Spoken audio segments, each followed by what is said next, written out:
Good evening बच्चों। आज देखते हैं हम लोग ऑर्गेनिक केमिस्ट्री। फिजिकल केमिस्ट्री में थोड़ा सा हम लोग को इंट्रो हो गया था, बट अब हम लोग देखते हैं कि ऑर्गेनिक केमिस्ट्री में हम लोग को क्या पढ़ना है। ये आज हल्का सा इंट्रोडक्शन देने वाला हूँ। ज़्यादा डीप नहीं जाएंगे हम लोग, because let's have some fun about organic chemistry, then we will go in the depth of the chemistry. अब देखते हैं कि ऑर्गेनिक केमिस्ट्री बेसिकली केमिस्ट्री जो था अपना, राइट, इसको तीन पार्ट में डिवाइड किया गया, जो मैंने आपको पहले भी बोला था। The first one was physical chemistry, right. Second one was the inorganic chemistry. Third one was the organic chemistry. अब आप कहोगे कि इसका इंपॉर्टेंस क्या है, मैं क्या बता दूं आपको। ऑर्गेनिक केमिस्ट्री से हमें जो अभी हम 11th में पढ़ेंगे, ठीक है, वही आपको 12th में भी काम आएगा, प्लस आपको नीट में भी काम आएगा, प्लस जो आईटीज का जो एग्जाम है अपना, उसमें भी काम आएगा। ऑर्गेनिक केमिस्ट्री काफ़ी मेजर होता है। जनरली स्टूडेंट्स कंप्लेन करते हैं कि नहीं, हमें ऑर्गेनिक केमिस्ट्री काफ़ी टफ फील हो रहा है, समझ में नहीं आ रहा है। तो मैं आपको बता दूं, this one is the easiest part of chemistry, right. हाँ, अब आते हैं पॉइंट पे हम लोग। तो फिजिकल केमिस्ट्री, इनऑर्गेनिक केमिस्ट्री, ठीक है, और अपना थर्ड वन था ऑर्गेनिक केमिस्ट्री। तो बेसिकली तीन डिफरेंट पार्ट्स में इसको डिवाइड किया गया। फिजिकल केमिस्ट्री में हम लोगों ने क्या देखा कि physical chemistry is all about the application of laws, ठीक है, application of laws and natural phenomena. आपको जो पहले फिजिकल केमिस्ट्री मैंने बोला है आपको कि फिजिकल केमिस्ट्री होता क्या है, तो this is the application of physics in chemistry, right. आपको सबसे पहला चीज ये ध्यान रखना है कि फिजिकल केमिस्ट्री होता क्या है, ठीक है। तो फिजिकल केमिस्ट्री में हम लोग क्या देख रहे थे, application of laws, and third one, second one was that the natural phenomena. Natural phenomena जैसे ही आया, इसका मतलब कहीं ना कहीं फिजिकल केमिस्ट्री जो है, ये पार्ट जो है अपना केमिस्ट्री का, वो फिजिक्स से रिलेटेड है। सेकेंड आते हैं अपना लोग इन ऑर्गेनिक केमिस्ट्री। अच्छा, ये देखो इन ऑर्गेनिक केमिस्ट्री, जब इसमें हम देखते हैं, ये basically study of properties of elements, ठीक है, और जो पीरियोडिक टेबल है। अब भैया आप तुम लोग जानते हो पीरियोडिक टेबल क्या होता है ना, ये तो नहीं कहोगे कि सर पीरियोडिक टेबल क्या होता है, ये तो सब जान रहे होगे कि क्या होता है। क्लास 9 में पीरियोडिक टेबल के बारे में हम लोगों को एक ब्रीफ थोड़ा सा इंट्रो दिया जाता है। जो हम लोग को यहां पढ़ना है, इसमें तो पूरा डिटेल में पढ़ना होगा। चाहे स्ट्रक्चर पैटर्न बात करते हैं, जब हम ऑफ बाउ की बात करेंगे, बहुत सारी चीजें हैं, वो सारा हम इन ऑर्गेनिक में पढ़ते हैं, ठीक है।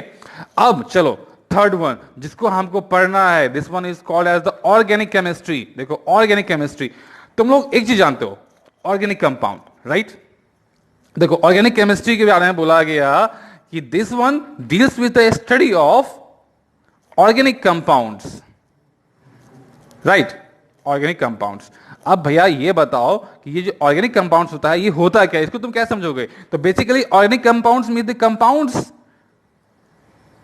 Of carbon. पहले तो ये समझ गए अपना ऑर्गेनिक केमिस्ट्री में हमको पढ़ना क्या है। तो ऑर्गेनिक केमिस्ट्री में अपने को पढ़ना होता है ऑर्गेनिक कंपाउंड्स।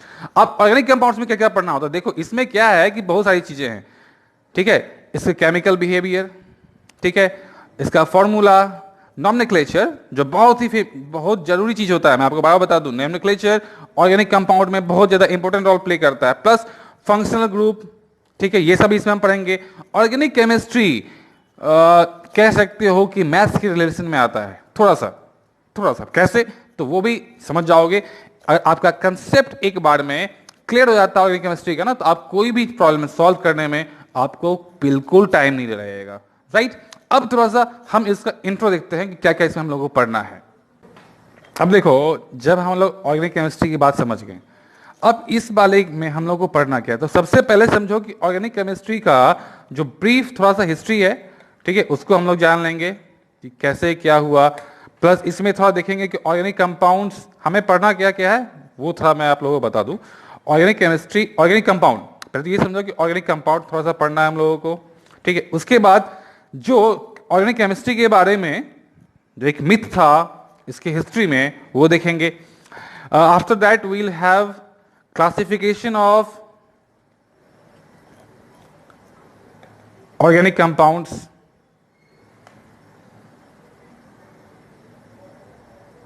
ठीक है, फिर देखेंगे नॉमेनक्लेचर। अच्छा भैया एक चीज जान लो तुम लोग बच्चे लोग कि nomenclature is the vital, is very vital. क्यों?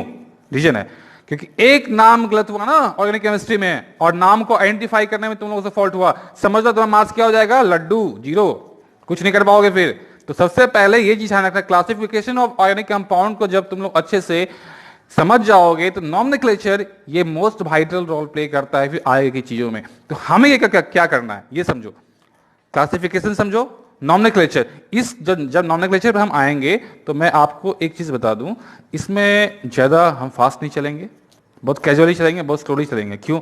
क्योंकि इसमें एक एक चीज अगर मैं आप लोगों को तोड़ तोड़ के समझा देता हूं ना तो आप समझ लोगे कि ऑर्गेनिक केमिस्ट्री का 25% जो पोर्शन है ना आपका, ठीक है, वो खत्म हो जाता है क्योंकि नॉमेनक्लेचर से बहुत सारी चीजें आपको समझ में आ जाती हैं। ठीक है, नॉमेनक्लेचर समझ जाएंगे, फिर हम लोग देखेंगे फंक्शनल ग्रुप।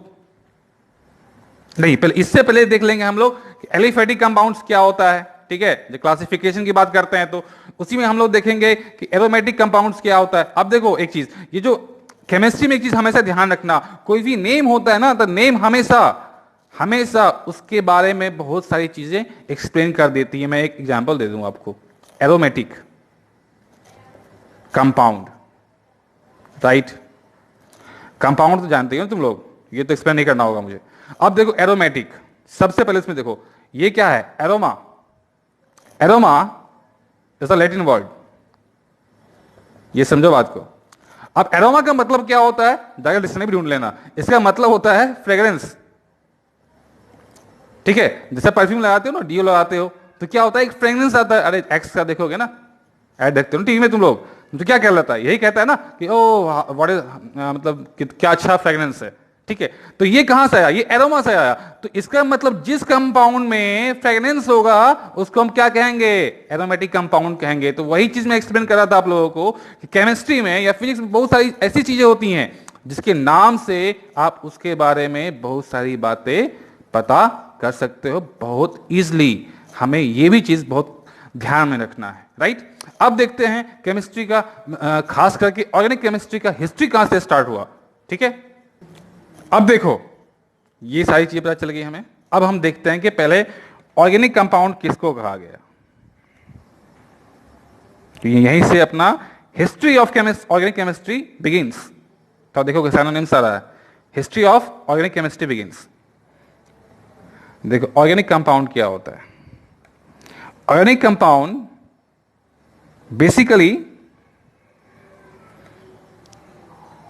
इज डिराइव्ड, या कह सकते हो कि प्रिपेयर्ड फ्रॉम लिविंग ऑर्गेनिजम्स। मतलब कहने का मतलब ये था, जो हिस्ट्री कहता है अपना ऑर्गेनिक केमिस्ट्री का, कि भैया जो ऑर्गेनिक कंपाउंड्स है वो सिर्फ और सिर्फ लिविंग ऑर्गेनिजम्स या फिर लिविंग थिंग्स से ही हम प्रिपेयर कर सकते हैं। मतलब जैसे लिविंग थिंग्स की ऑर्गेनिज्म की बात कर ली है, अगर हम लोग देख रहे हैं कि लिविंग थिंग्स से ही हम ऑर्गेनिक कंपाउंड प्रिपेयर कर सकते हैं, इसका मतलब क्या हुआ कि आर्टिफिशियली हम किसी भी ऑर्गेनिक कंपाउंड को प्रिपेयर नहीं कर सकते हैं। ये बात तो समझ गए। ये था अपना ऑर्गेनिक कंपाउंड के बारे में। अब आता है क्या इनऑर्गेनिक कंपाउंड के बारे में। ठीक है, अरे कंपाउंड दो टाइप का होता है ना जी, इस टाइप से, या फिर तुम लोग को वही बताना पड़ेगा सबको। तुम लोग सेल्फ स्टडी करो, because self study is the best study. अब देखो इनऑर्गेनिक कंपाउंड क्या कहलाता है। ये कहता है कि compounds which are prepared from what? Non-living organisms are termed as inorganic compound. ये तो समझ गए। अपना ऑर्गेनिक कंपाउंड क्या है? तो लिविंग ऑर्गेनिज्म से प्रिपेयर होता है। इनऑर्गेनिक कंपाउंड क्या होता है?